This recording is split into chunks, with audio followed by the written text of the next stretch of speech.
And so I got into real estate brokerage, commercial real estate brokerage, which you can get into with no money and you can make large sums of money. And then about 20 years ago, 10 years into the business of being a real estate broker, I started acquiring real estate from my own account. And that's what's really driven to write this book and then the follow-up book, which will be the leasing book at the end of the year. But really, the last 20 years, I've been buying an account, obviously, with you and Kim. And for my own account, we've bought a bunch of real estate, and we thought we'd just turn into a nice, simple book for people really trying to get into it for the first time. Right. So why did you consider, well, by the way, you were also planning for a pro baseball career, right? That's right.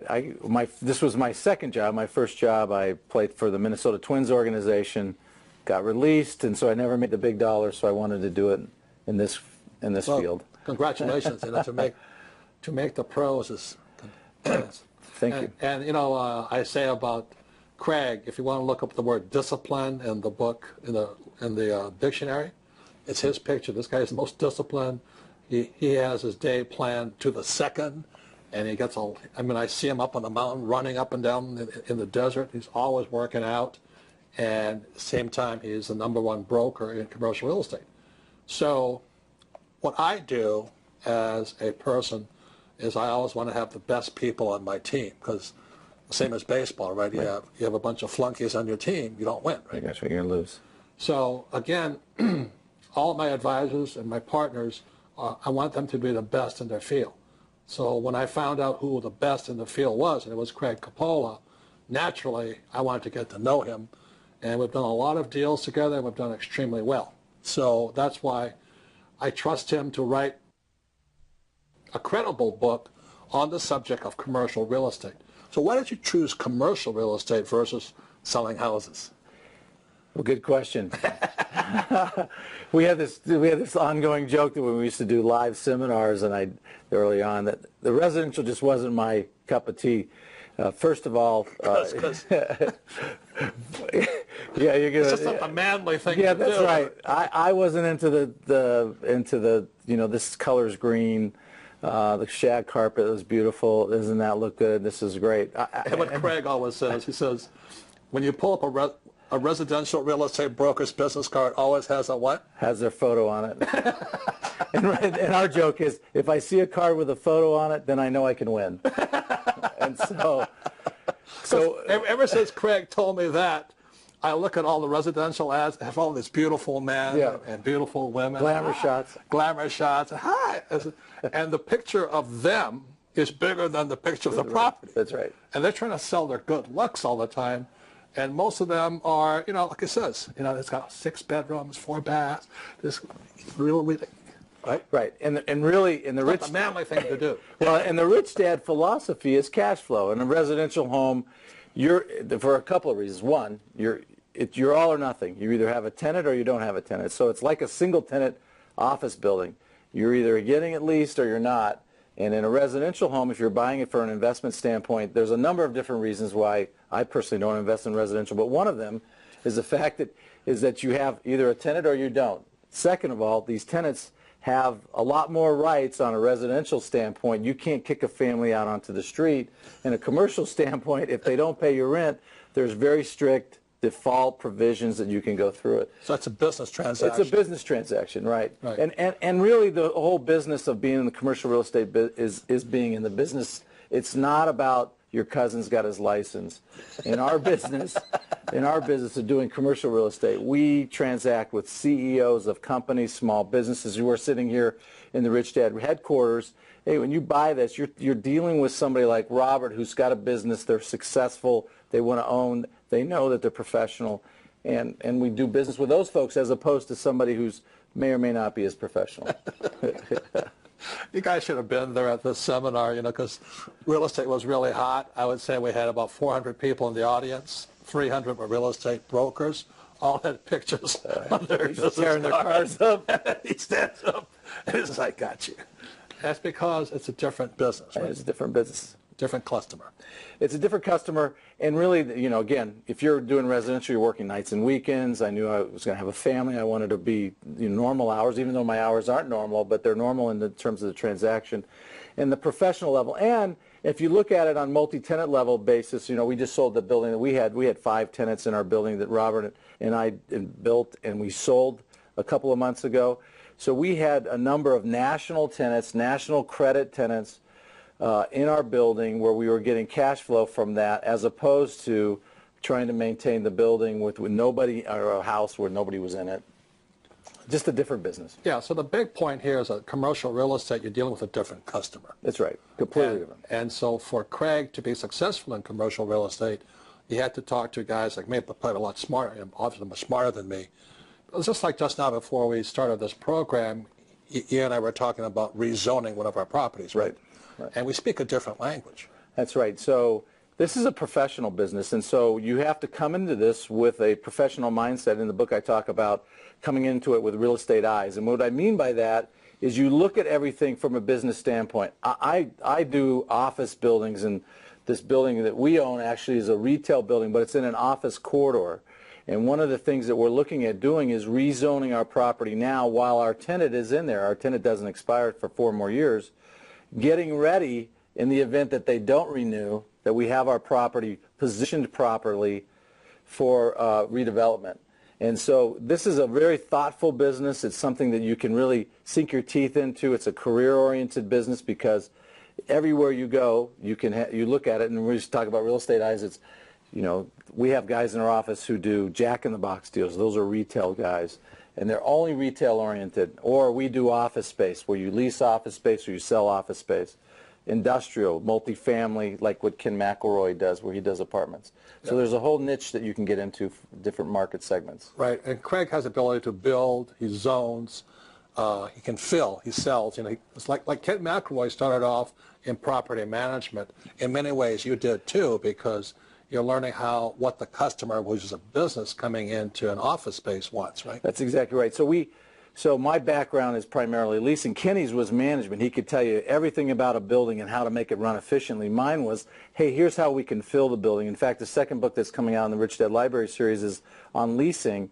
And so leasing is a crucial part of it. Not only do you have to go acquire it, and we have a full chapter in here on it, but you have to then be able to lease it and keep it leased. And so it's an ongoing, it's something that you have to continually be on top of. Now, you can hire out like you do. Hire out property management, hire out leasing, make sure you get the best. So you have folks doing it for you, but you still have to be involved in it. Yeah, and some of you know that my key to success is laziness.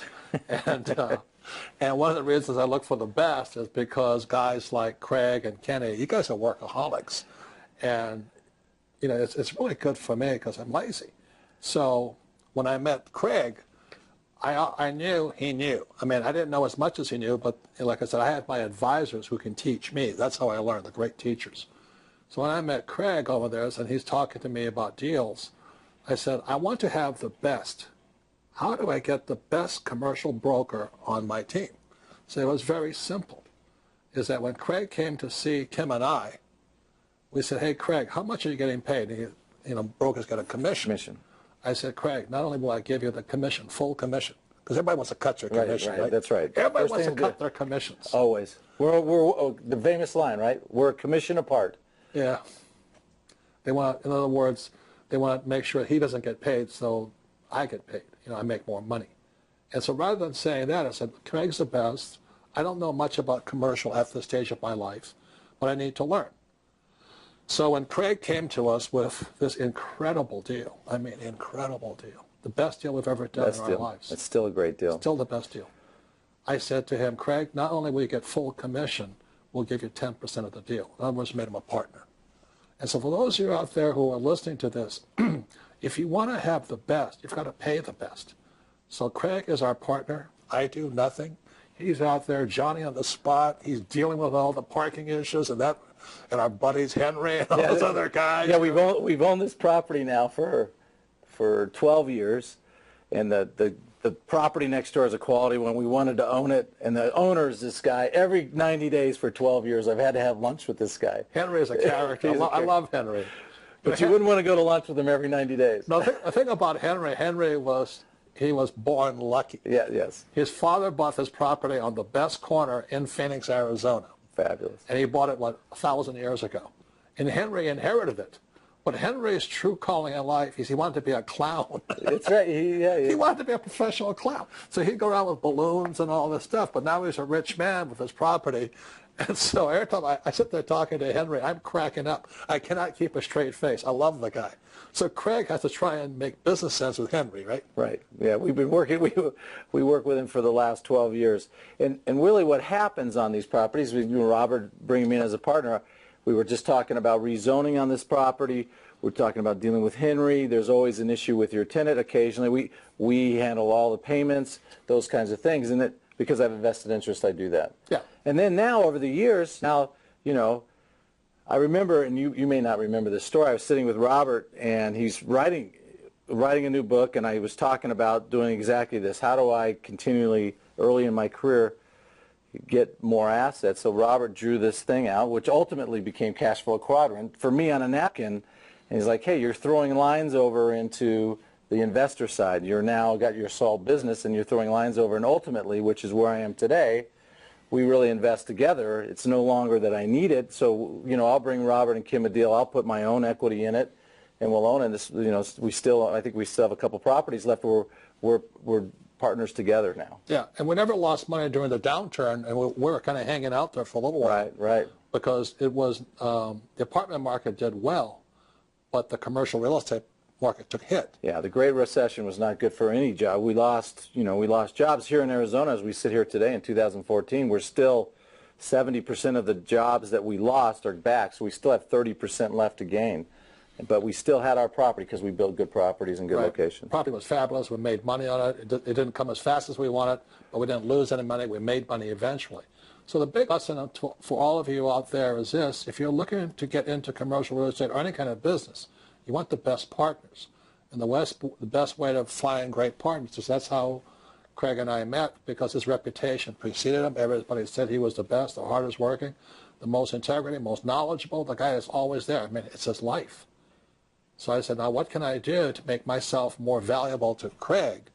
And that was to make him a partner in our deal, and the deals have paid off spectacularly. Yeah, we've done really well. And so it's been a great partnership for both Kim, Robert, and myself, obviously. And the beauty of this now is we put this kind of down and said, look, 30 years experience, 3,000 lease transactions, 300 buildings sold. We've acquired 30 or 40 buildings.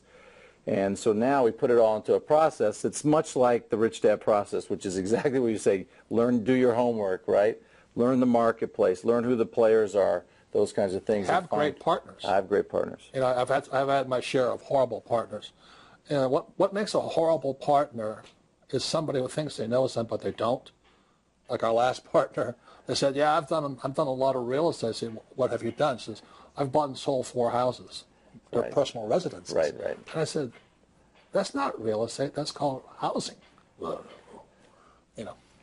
but anyway, they don't know anything, but they think they do. That makes a bad partner. And there's a perfect. Over the years, you guys have called me and said, "What do you think of this deal?" And it's outside my expertise. I'll say, "No idea." Now I can go find that expert in that niche and give you some feedback on it. But in our world, it's a big world, and I specialize in one niche, which is finding commercial properties. And my niche specifically is office buildings. I'm not out trying to buy. I don't get into Kenny's world or your world, because you guys buy tons of apartments. I've never done that. In fact, one of the deals that we bought and we sold, you guys rolled into an apartment.